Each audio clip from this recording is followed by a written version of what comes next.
nka telefone duhana gahunda ko buri wese amenyiye n'undi akamenyiye ko nta mpamvu yo tuyifata nk'agasanduku karimo inzembe kandi utazi aho zibitse.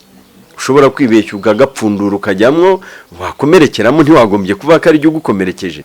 Ubu uyu munsi biri no muri biriya bita SDGs, ziriya ngamba ziterambere rirambye, icyo kintu kirimo babyita ni paid care work. Njye numva bavuga ngo uburinganire ngo nibiki bo ukumva bibaye nk'ibigiye mu mibare cya kimenyetso cyabihwanye cyangwa bingana. Jewe suko nguko mbibona. Hari ibintu abantu bita urukundo atari byo. Hari igihe umuntu abazika akunda umuntu nyamara wabishishoza neza ugasanga yikunda muri we. Iyo crise yo mu ntangiriro ibaho cyane, irazwi muri processus y'urugo. Hanyuma buri indi crise itangira gukomera mu myaka. Twongeye kubaha ikaze kuri HomeSky TV aho muri mudukurikiye abari hanze y'imbibi z'u Rwanda, abari mu Rwanda. Turi kumwe na Bizimana Jean Baptiste n'umuhuzabikorwa wa Association Modeste et Innocent Ami. Tugiye kuganira noneho kubashakanye urugo muri rusange. Niba umaze imyaka 16 mu Kinyarwanda bako ntazibanye zidakomanya amahembe, ariko wenda wasangiza nk'abadukurikiye ubuhamya bugufi bw'uburyo umubanye n'umufasha wawe. Kubwa amahirwe mfite ubuhamya bukomeye. Hari ikintu nabonye nge kubwa amahirwe ntabwo twabanye duhutse. Ndibuka ko fiancé yacu yamaze twamenyanye mu 2000, hanyuma twimariya muri 2004. Ahantu nakoraga niho yakoraga, bivuga ko twagize umwanya nibura wo kubana igihe kirekire. Ariko hari ikintu nabonye, imyaka ya mbere ntago yari yoroshye. Imyaka nk'ibiri-3 dayori hafi ne ya mbere yari imyaka ikomeye, kubera ko yabaye imyaka yo kumenyana kurushaho niko navuga. Hari ukuntu buryo abantu bafitanye kuzabana, umwe ashobora kwigengesera arinze ya projet ye cyangwa cya kintu cye yanga gukoma rutendere. Noneho bamara kubana bikaba ngombwa yuko ntawe uhisha wahishaho. Ndibuka rero yuko bwa mbere ntago byari byoroshye. Ntago byari byoroshye, twageraga igihe cyo gukoshorana, ariko tukagira n'igihe cyo kwiyunga kubera iki? Kubera ko twari twaragize igihe mbere cyo gusiza. Twagize igihe cyo gusiza gihagije ku buryo n'iyimiyaga yahuhaga mu myaka ya mbere niho mbyibuka hari ukuntu yasigaga yanzu idasenyutse. Ariko uko ibihe byagiye bishira tugenda tunakura, tunamenyana kurushaho, ibintu byagiye birushaho kuba byiza. Tugenda tunatera imbere, ibintu bigenda birushaho kuba byiza, ariko ntibivuze yuko ari paradizo. Nta paradizo y'urugo ibaho hano ku isi, kubera ko abantu duteye ku buryo bunyuranye. Hari ibyo nkunda wowe udakunda forcément, hari ibyo nanga wowe utanga forcément. Hari abantu dufitanye ibibazo wowe mudafitanye ibibazo. Hari ukuntu mbona ibintu si kubibona. Hari n'abavuga ko burya ngo abagore bameze nk'abantu baturuka kuri Venus, abagabo bakaba baturuka kuri Mars. Bishatse kuvuga iki? Abagore buriya n'abagabo uko bateye wenda tuzashaka umwanya wo kubivuga ku buryo burushijeho kwaguka. Buriya abagore ni abanyamutima, ni nayo mpamvu babita ba mutima w'urugo. Noneho abagabo batuye hano mu mutwe. Rero buriya umugabo yumvisha ubwonko ariko umugore yumvisha umutima. Ibyo bintu bibiri rero akenshi birahabanye. Ngira ngo n'ibice by'ubwonko bigenga ibyo bintu bijya gutandukana. Rero urumva hari ibintu wowe ushobora guha agaciro uri umugabo ariko umugore abona ari secondaire. Reka nguhe urugero, maze iminsi nubaka inzu. Ni inzu yamvuniye kuko ni inzu navuga ko ihenze mu rwego rwanjye. Ariko nk'umugore ukumva arambwira tese wibutse gushyiraho seshwari nibibanikaho imyenda. Je nkibuka ko ntarashyiraho n'amadirishya, ariko umugore wakambaza niba hariho seshwari. Ubwo nahita mvuga nti ibyo kuko urumva jewe kubwanjye kimpangayitse ari seshwari ntaranabasha no kuba nashyiraho ibyatuma winjiramo. Akabati ndabizi n'ubundi muhora mudusuzugura. Urumva kuri we iyo seshwari ifite agaciro gakomeye, ariko ngiye kubwanjye iyo seshwari ntabwo ari ifite agaciro. Hari ukuntu rero buriya duteye bituma byanze bikunze mukomanya amahembe. Icy'ingenzi ni iki nabonye, ni ukugira igihe cyo kubiganiraho. icyo gihe kandi gikunze kugorana. Abagore burya bakunda dialogue cyane, baba bifuza ko ibibazo hagati y'abagabo babo nabo bikemukira mu kubiganira, kuko abagore iyo mubiganiriye aranakubabarira kubera ko ari abanyamutima bakorera mu mutima, no kubabarira biraborohera. Ararira bundi mukabiganira ukamubwira uti mbabarira sinzongera, akaba arakize. Abagabo rero ukuntu duteye duhunga iyo dialogue, abagabo bakunda dialogue mu rugo ni bakeya. Oro nabonye niryo banga. Ibanga nuko iyo wa mushinga abantu binjiye muri implementation nyirizina bagomba gufata igihe gihagije cyo kuganiraho. Haba haratangiye gutana abantu bakagaruka, yaba mbwira atari ko biriya ntago ari byo wajya gunsezeranya, nshobora gutangira nkikakaza ariko nyuma nkabitekerezaho nkavuga nti ibintu arimo avuga koko nibyo.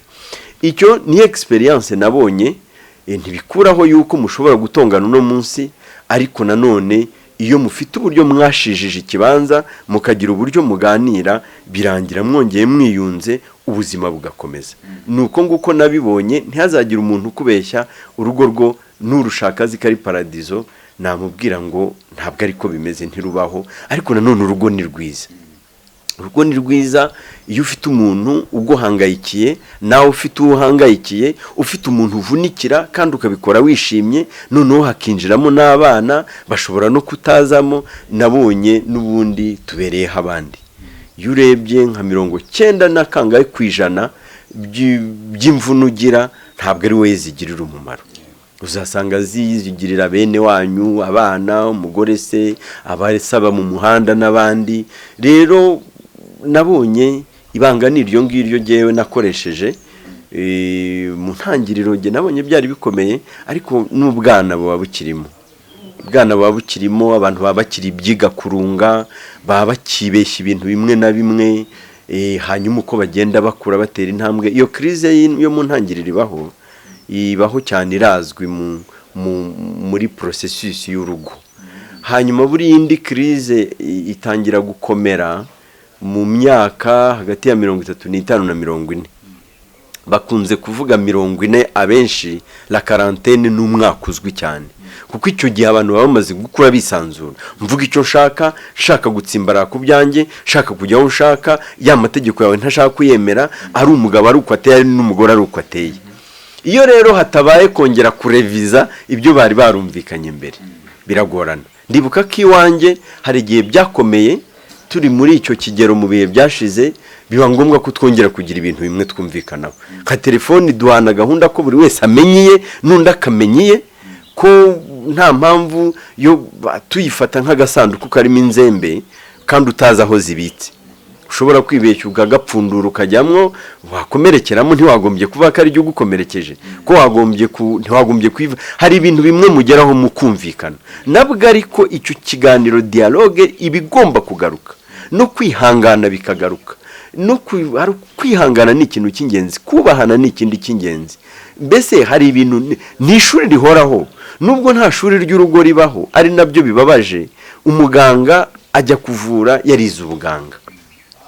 Umuntu nk'ubu iyo tugiye gutanga akazi dusaba amadiplome y'ibyo abantu bize, ariko mu rugo ntabyo bagusaba. Rero ni bimwe mu bigorana, ariko gihe nabonye nyine bigenda bikemuka, abantu bava mu bwiza binjira mu bundi, iyo batavuye mu bubi binjira mu bundi. Ariko gihe ku bwanjye, ku ruhande rwanjye, nuko nagiye mva mu bwiza ninjira mu bundi. Kugeza uno munsi urugendo rurakomeje, ibibazo ntibibuze, ariko tugira uburyo tubishakira umuti. Hari ikintu ukomojeho cya telefone. Ubundi umugabo n'umugore umwe aba akwiye gusoma nk'ubutumwa bw'undi, cyangwa se akaba yareba aba telefone undi. Mu rugo bagomba gucunga telefone gute ubundi? Icyo ngiye kuvuga ni igitekerezo cyanjye bwite, ntabwo wenda nabwira abantu ngo babirebe batyo. Jewe icyo nabonye ni kimwe, nuko kuba abantu bashakanye ntibivuze ko umwe asimbuye undi, ntabwo bivuze ko amwinjiyemo nawe amwinjiyemo gutyo. Hari akantu kameze nka privacy cyangwa ubuzima bwite bw'umuntu kagumaho, wabishaka utabishaka kagumaho. Kuko hari n'igihe usanga inshuti zanjye atari zo zawe, inshuti zanjye si zo zawe. Hari abo twareranywe kera uzi jewe ntanazi, hari uburyo wagiye ubana nabo uzigewe ntanazi, hari uburyo ushaka gukomeza kubaho busanzwe utarengereye. Nge mbona ubundi hagati y'umugore n'umugabo hari icyo baba barumvikanye, icyo ngicyo nicyo bakwiriye kurinda. Ariko ntabwo ngushatse ngo ube umupolisi wanjye, nta nubwo ushatse ngo nawe uhinduke umupolisi wanjye, ungendaho untoza umurongo nyuramo umbwira abo tuganira n'ibyo tuganira nabo. Jewe rero experience nabonye nuko ziriya telefoni gushaka kuzigenzura no kuzinjiramo je nabonye bikomeretsa. Igikomeye mbona abantu bakwiriye guha agaciro ni ikizere, ukamwizera wowe ukamuha ibyo umugomba, ibisigaye ukavuga uti ndamwizeye nzi ko atampemukira. Birashoboka yuko wagira icyo kizere kikaraza amasinde, ibyo birashoboka, ariko ntibizaba ari wewe biturukaho. Ku buryo rero ngiye ku bwanjye maze kubona ukuntu telefoni ziteza ibibazo, ubu ngubu iyo nganiriye n'abantu mbabwira yuko telefoni bakwiriye kuzitondera rwose. Ndababwira ni telefoni muzitondere, itaku yawe nawe yitekuye, kuko n'ubundi ufite iyawe nawe afitiye, ntabwo musangira telefoni imwe, ufite iyawe nawe afitiye. Kujya gushyugumbwa kureba abo bandikirana ni ikimenyetso cyo kutamwizera, nawe yashyugumbwa areba ibyo ugira ni ikimenyetso cy'uko atakwizeye.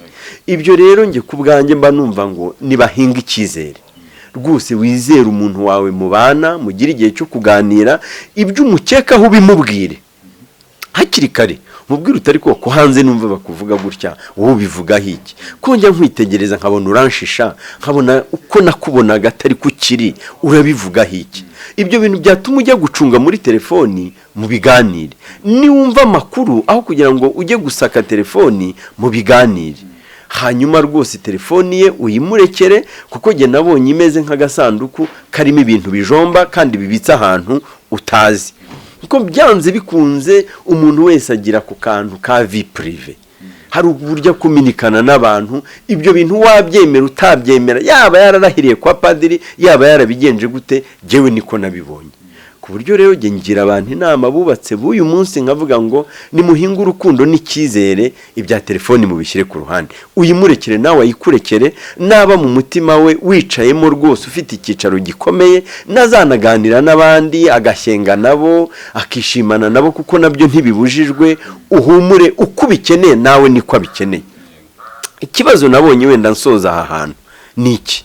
Nuko uzasanga bashakanye, umwe ashaka kwisanzurana na monde yo hanze, ariko ntabyemerere mugenzi we. Je nkumva naganira n'abantu kuri telefoni, nkajya mbahamagara, ariko sinshake ko umugore wanjye bigenda bityo. Nawe akumva yasabana n'abantu bo hanze bo muri monde ye, muri rezo ye, network ye, ariko ntashake ko nanjye nsabana n'abanjye. Ibyo si urukundo. Ibyo umuntu umwe aba yikunda mu wundi. Hari ibintu abantu bita urukundo atari byo. Hari igihe umuntu abazi ko akunda umuntu, nyamara wabishishoza neza ugasanga yikunda muri we. None se umuntu uguye kuri telefoni, usanze hari umuntu wamubwiye yuko amukumbuye kadaherutse kumubona, uhise ufata ya telefoni urayimennye, cyangwa se uhise usimbukira wa muntu mukubise urushyi umubwira uti runaka gukumbura gute.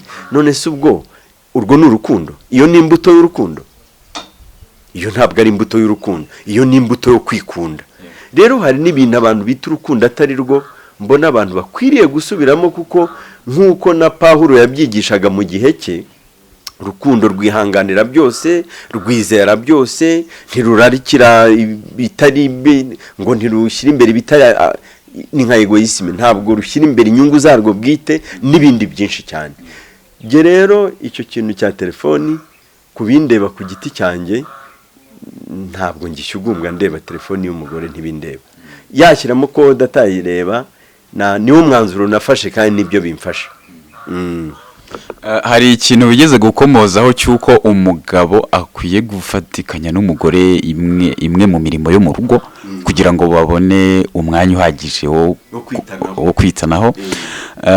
Uvuga iki ku bagabo bavuga ko batagomba gutaha kare, ngo wenda nka mbere ya 12:00 cyangwa se andi masaha nyine ya kare, no kuba batakwemera gufasha abagore imirimo yo mu rugo? Izo ngira ngo ni ingaruka z'umuco karande w'ibyo babyirukiyemo babona iwabo, ku bwanjye jye n'ubugabo bufite ikibazo, ntandukanye ubugabo buzima n'ubugabo burwaye cyangwa bufite ikibazo, kubera yuko hari uburyo umuco wacu wagenaga imirimo ikorwa n'abagore n'imirimo ikorwa n'abagabo. Ugasanga baravuga bati kuhagira abana ni iby'umugore, guteka ni iby'umugore, gukubura ni iby'umugore, umugabo ubikoze aba yarariye inzaratsi, mbese ibintu nk'ibyo ngibyo ugasanga biravugwa gutyo. Ariko jyewe nkurikije ubuzima tubayemo uyu munsi, mbona iyo mico ya kera ikwiriye guhinduka kuko impamvu ni ebyiri. Icya mbere, ubu biragaragara yuko umuntu umwe adashobora gutunga urugo ngo bikunde. Rwose birasaba ko umugore azana imbaraga ze n'umugabo akazana imbaraga ze. Ikindi ni uko umugore atagira amaboko ane, agira abiri nk'uko nanjye mfite abiri.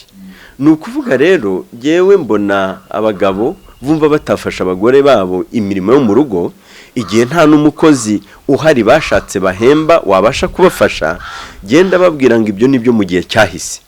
Ibyo nibyo mu gihe cyahise, kubera ko njya mbibona ahantu nari ntuye mu bihe byashize, abagabo bavunisha abagore ku buryo bugaragara.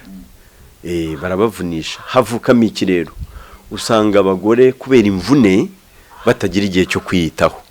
Atagira igihe cyo kwiyitaho, umugabo yamureba akabona atamwishimiye, agatangira gusurumbira areba abagore b'abandi, abagabo babo baha igihe cyo kwiyitaho. Ikindi nabonye, umugore aravunika cyane agasaza vuba. Nakunze kubibona rwose, narabyitegereje, ugasanga noneho ugasanga n'ubundi na wa mugabo arabihomberamo.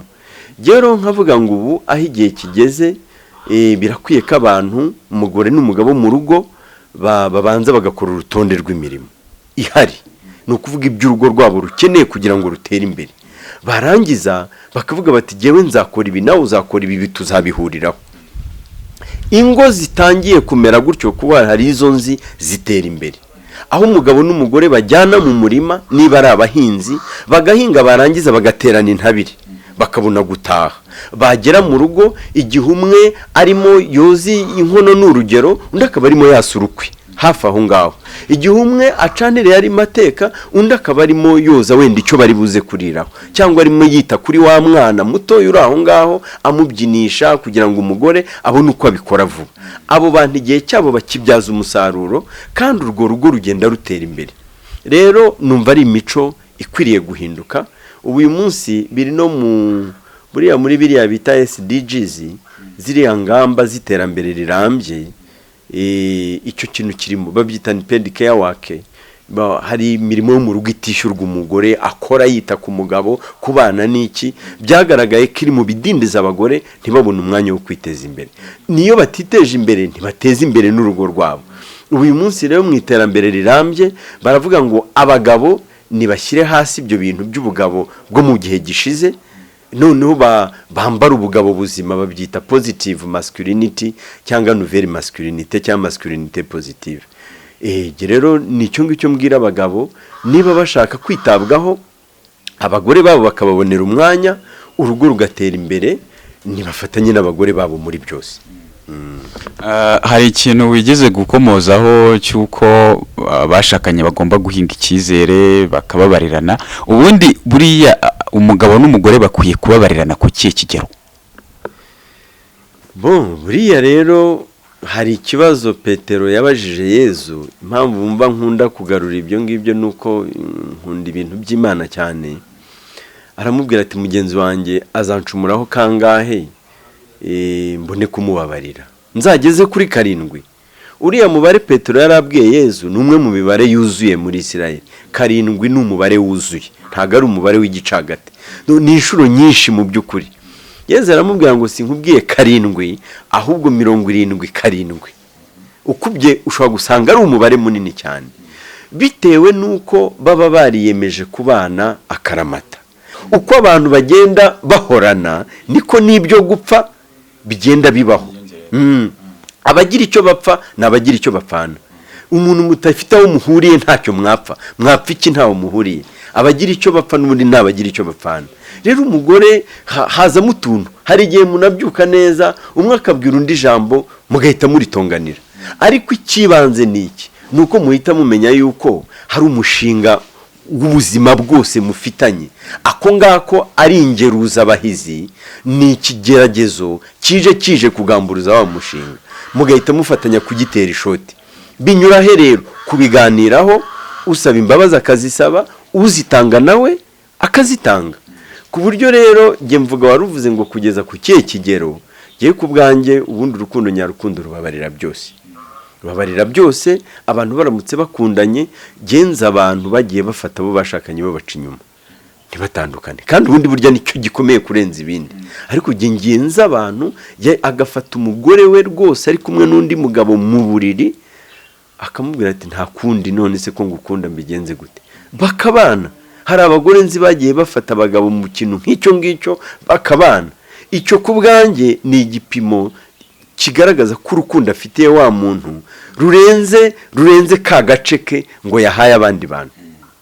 Hari n'abafata ngabo bashakanye babaca inyuma bakabica. Njye ku bwanjye abatwumva ntibabingayire, niko mbyumva, mpita mvuga ngo ntabwo ari wa wundi yakundaga ya nyama cyangwa cya gice. Ku bwanjye rero baramutse bafitanye urukundo nyarukundo ruhagije, bagombye kubabarira n'iteka, kuko ibyo bazapfa bizahoraho. Wenda bizagenda bigabanuka, ariko byo bizahoraho, nta na rimwe batazabona akantu bapfa igihe cyose bazaba bakiri kumwe. Murakoze. Tugana wenda ku musozo, ni iki mwabwira urubyiruko rurambagizanya n'abashakanye? Ikintu numva wenda reka mpere ku bashakanye, mbabwire yuko umushinga witwa Urugo ari umushinga ufite agaciro, haba mu rwego rw'igihugu no mu maso y'Imana. Urabizi neza ko itegeko nshinga irya Repubulika y'u Rwanda n'urugero burya rivuga urugo, rikavuga ko ari rwo shingiro ry'umuryango mugari w'Abanyarwanda, kandi rikavuga ko urugo rw'umuntu rutavogerwa. Ni ukuvuga buriya igicumbi niyo nganzo wavuga icukurwamo aba bana bose ubona bagenda kuriya. Abashakanye ndababwira rero ngo uwo mushinga umeze tyo ntibakawukerense, bamenye yuko bagomba kuwubungabunga mu nyungu z'igihugu, mu nyungu z'Imana, ariko no mu mutekano w'imitima yabo, kuko burya urugo rurakomerejwe. Mu Kinyarwanda bajya bavuga ngo uwishwe n'amata nta kindi wabona umuhembuza. Umuntu barogeye nko mu mata cyangwa wishwe n'amata, ni ukuvuga waburiye iwawe mu rugo, ntutekereze ko hanze ariho uzakura amahoro, kuko ubundi wayaburiye iwawe nyirizina mu mutima ntuzayabona hanze. Rero nkababwira ngo bamenye yuko uwo mushinga ni mwiza, ariko banamenye yuko ari n'umushinga navuga ugira abanzi benshi. Buri urugo rugira abanzi benshi, ntabwo kubemera Imana ari shitani urwanya abantu ntakunda urugo, abo ni abemera Imana mbwira. Ariko buryo uzanarebe ingo nyinshi haza amabwira aturuka hanze, cyane cyane iyo mubanye neza ntihabura abantu bashaka kubasopanyiriza ngo babatandukanye. Ndabwira abashakanye ngo nibahandire. Iyo urebye urugo rwa Kinyarwanda n'izi ngo moderne, umuntu yamaze kubaka inzu ye ayikikiza clôture. Buriya clôture impamvu izaho ni ukugira ngo utamuvogera uko ubone ushatse, winjiremo wakomanze cyangwa wasonye bagukingurire. Iyo hatabayeho clôture bubaka urugo rwa Kinyarwanda, kiriya ni ikimenyetso cyo kuvanga ahantu ntihavogerwa, n'amategeko avuga ko hatavogerwa. Rero abashakanye baba bakwiye kubaka urugo rwabo bakaruhandira kugira ngo rutavogerwa. Hanyuma barangiza ubwo bazitiye bya bindi byose bituruka hanze, bakamenya yuko baba bakwiye no guhora bafite urubuga ruzitiye baganiriraho iby'urugo rwabo, bakemuriraho ibibazo byavutse, bigiraho imishinga, kandi ibyo byose bikaba mu bwubahane, nta wumva ko ari utundi. Njya numva bavuga ngo uburinganire ngo n'ibiki bo ukumva bibaye nk'ibigiye mu mibare, cya kimenyetso cyabihwanye cyangwa bingana. Jewe suko nguko mbibona. Ibyo buryo mbibona ku buryo umugore n'umugabo umwe akeneye undi, ntawe ukeneye undi ku buryo buri hejuru kurenza undi. Umugore akeneye umugabo ku buryo bungana n'uburyo umugabo akeneye umugore. noneho